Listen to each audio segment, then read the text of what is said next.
സ്കൂളിലെ വിദ്യാർത്ഥികളുടെ അവകാശങ്ങൾ മുൻനിർത്തിക്കൊണ്ട് വളാഞ്ചേരി ഹയർ സെക്കൻഡറി സ്കൂളിലെ വിദ്യാർത്ഥികൾ സ്കൂൾ പ്രിൻസിപ്പലിനെ ഉപരോധിച്ചു. സ്കൂളിൽ ഒരു വിദ്യാർത്ഥിയെ ടീച്ചർ മർദ്ദിച്ചുവെന്നാരോപിച്ചും സ്കൂളിലെ ഉയർന്ന ബിൽഡിംഗിൽ നിന്നും ജനവാതിൽ, ഗ്ലാസ് പീസ്, കോൺക്രീറ്റ് ഭാഗവും മറ്റും നിലം പതിച്ചത് ചോദ്യം ചെയ്ത മറ്റൊരു വിദ്യാർത്ഥിക്ക് നേരെ അധ്യാപകൻ മോശമായി കയർത്തു സംസാരിച്ചതായും വിദ്യാർത്ഥികൾ പറഞ്ഞു. കൂടാതെ കുട്ടികളുടെ കഴിവുകൾ തള്ളിക്കളഞ്ഞ സ്കൂൾ സ്പോർട്സ്, ആർട്സ്, ടൂർ മുതലായവ ഒരു കാരണവും കൂടാതെ തടസ്സപ്പെടുത്തുകയും ചെയ്തെന്നും വിദ്യാർത്ഥികൾ ആരോപിച്ചു. കാരണങ്ങൾ കൂടുതലുണ്ട്. ഞങ്ങൾ ആർട്സ്, സ്പോർട്സിനൊക്കെ ടീച്ചർ വളരെ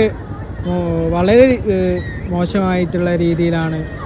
ഞങ്ങൾക്കെല്ലാവർക്കും ഒരു പരിപാടി എന്നുള്ള ഒരു ഉത്തരവാദിത്തത്തോടെ ഒരു പരിപാടി തീർക്കാമെന്ന് മാത്രം ലക്ഷ്യമായിരുന്നു അധ്യാപകർക്കും പ്രിൻസിപ്പാളിനും ഉണ്ടായിരുന്നത്. അതിനെതിരെ ഞങ്ങൾ കുറേ സംസാരിച്ചിട്ടും ഞങ്ങൾക്കൊന്നും എവിടെ എത്താൻ സാധിച്ചില്ല. ഞങ്ങളെ ഒരു അടിച്ചമർത്താനാണ് ഇവിടുത്തെ പ്രിൻസിപ്പാളും അധ്യാപകരും ശ്രമിക്കുന്നത്.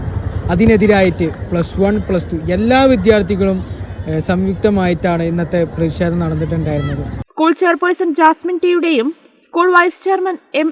ജവാസിന്റെയും നേതൃത്വത്തിലാണ് സ്കൂളിലെ 1ാം വർഷ, 2ാം വർഷം വിദ്യാർത്ഥികൾ ഉൾപ്പെടെയുള്ളവർ സമരത്തിനിറങ്ങിയത്. എന്നാൽ സ്കൂൾ വിനോദയാത്ര PTA കമ്മിറ്റി തീരുമാനപ്രകാരം ഏകദിനമായി നടത്താൻ തീരുമാനിച്ചിരുന്നു.